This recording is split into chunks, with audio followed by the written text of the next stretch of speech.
पंडोक सरकार धाम में आए हुए भक्त लोग श्री हनुमान जी पंडोक सरकार को नमन करने के बाद यह ध्यान रखें, यह विचार रखें कि हमारे हाथ में रक्षा सूत्र बंध गया है। यह विचार रखें हमको हमारे मस्तक पर रज लग गई है। ये भाव बना करके हनुमान जी को प्रणाम कीजिए और हनुमान जी के सामने मात्र 11 बार श्री राम जय जय राम इस मंत्र का जाप कीजिए। आपके ऊपर महाकवच का प्रयोग हो जाएगा, ऐसा कवच जिसमें हनुमान जी महाराज आपके सहायक हो गए। अपने घर से निकलने के पहले 11 बार श्री राम जय जय राम इस मंत्र का कहकर के निकल जाइए। मैं गारंटी देता हूं आप जब तक शाम से घर तक प्रवेश नहीं करेंगे, जब तक आपके ऊपर प्रवेश रहेगा। सूर्योदय से लेके अपने काम से निकलोगे काम के लिए और सूर्य अस्त तक जब तक घर में प्रवेश नहीं कर जाओगे तब तक आपके ऊपर कवच रहेगा। ये मैं आपको महामंत्र दे करके आपको रक्षा कवच दे रहा हूं।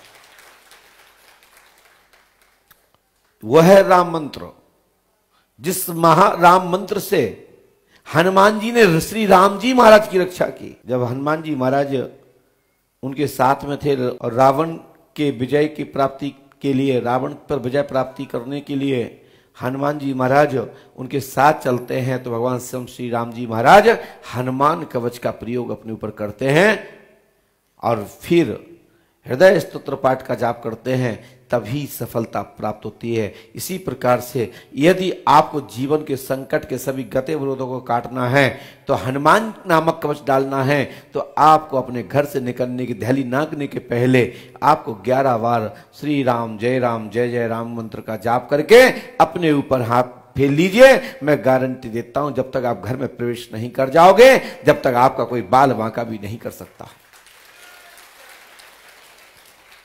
यह वो कवच है कि संसार की कोई भी शक्ति नहीं काट सकती।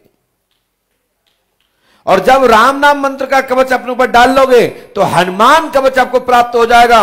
और जब हनुमान कवच अपने ऊपर डाल लोगे तो श्री हाथीवान महाराज आपके अंग रक्षक बनके आपकी रक्षा करेंगे। ये महामंत्र है, इष्ट से इष्ट जुड़ता है। हमारे इष्ट कौन है जानते हो? परम पूज्य सदगुरुदेव भगवान श्री हाथीवान जी महाराज। और हमारे हाथीवान महाराज के इष्ट देव कौन है? श्री अनंत बलंत श्री हनुमंत लाल जी महाराज। नंदी रूप में 11वें रुद्र अवतार भगवान स्वयं शंकर जिस रुद्र से प्रकट हुए हैं, जिस रुद्र ने रावण को धराशायी कर दिया, वो मेरे इष्ट के इष्ट हैं। और फिर वो नंदी स्वरूप हनुमंत लाल जी महाराज स्वयं शंकर हैं, जो हमारे श्री राम जी महाराज हनुमान जी महाराज के गुरु हैं। और हनुमान जी के गुरु श्री शिव हैं और शिव के गुरु शिव दूसरे स्वरूप में सदा शिव भगवान राम के गुरु है। एक दूसरे के पूजक इष्ट है।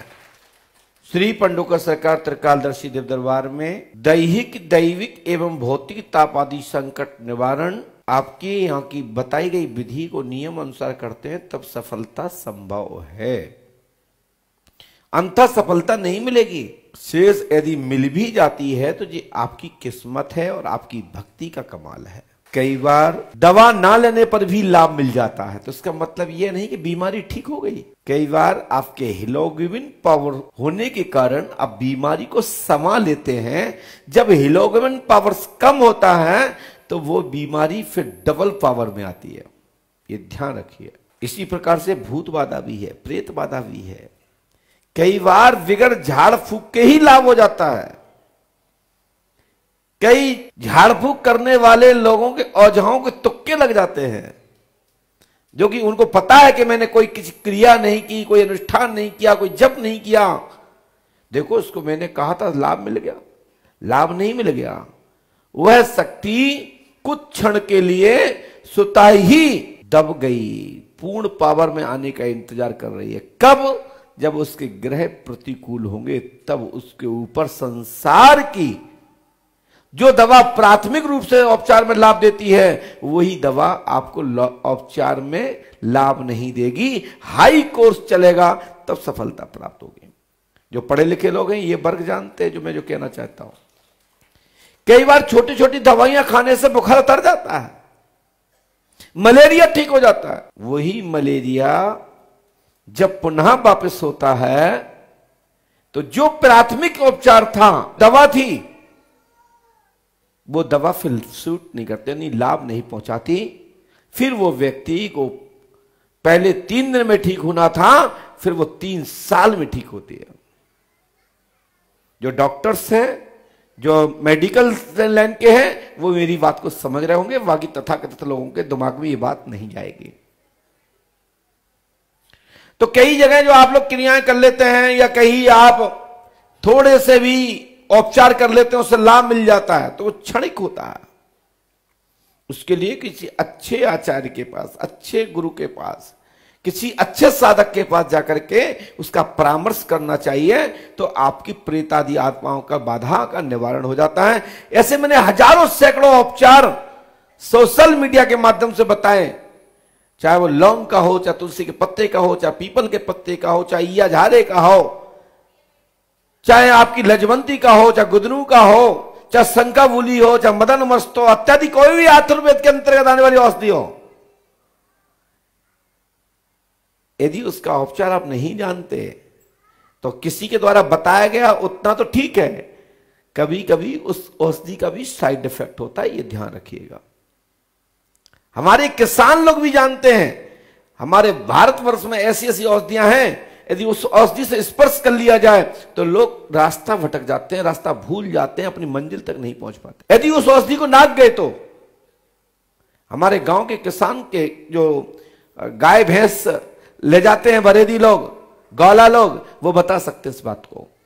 विशेषकर हमारे पाल समाज के लोग बता सकते हैं, यादव समाज के या जो भी बरेदी हैं, गालव हैं, जो घूम रहे हैं, गाय बछड़ों को चला रहे हैं, पशुधन को अपना रखवाली पर उनको चला रहे हैं, वो बता सकते हैं कि ऐसी ऐसी औषधियां हैं, स्पर्श करने मात्र से पूरा शरीर में फलके पड़ जाएं।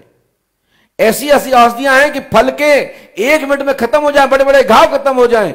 यदि उस औषधि को नाक गए, आपके संपर्क में आ गई, तो आपका दिमाग डिस्टर्ब हो जाए, भूत बाधा की तरह दिमाग डिस्टर्ब हो जाता है। मैं कहना चाहता हूं, हमारे यज्ञ के माध्यम से, अनुष्ठान के माध्यम से, औषधियों के द्वारा यज्ञ किया जाता है। जो दुष्ट आत्माएं हैं, जीव जंतु जीव बलि चाहते हैं, उनके लिए पंडोकर सहकार में बलि कुंड की स्थापना की गई है। उस बलि कुंड में नारियल औषधि छोड़ने मात्र से आपके देवी देवता, जो पितरगण हैं, पूर्वज हैं, जो तुच्छ आत्माएं हैं, जो प्रेतादि रूप में है, पितृगण में है, वो उनकी आत्मा तृप्त हो जाती है, वो जीव बलि नहीं लेते। इसलिए पंडोकर सहकार धाम में बलि स्थान की परम पूज्य सदगुरुदेव श्री हाथीनाथ की कृपा से तैयारी चल रही है। उसका विधान तो प्रारंभ कर दिया गया है, लेकिन उसको विधिवत रूप से आप लोगों के बीच में शीघ्र इसका लाभ के लिए ये स्थान खोला जाएगा।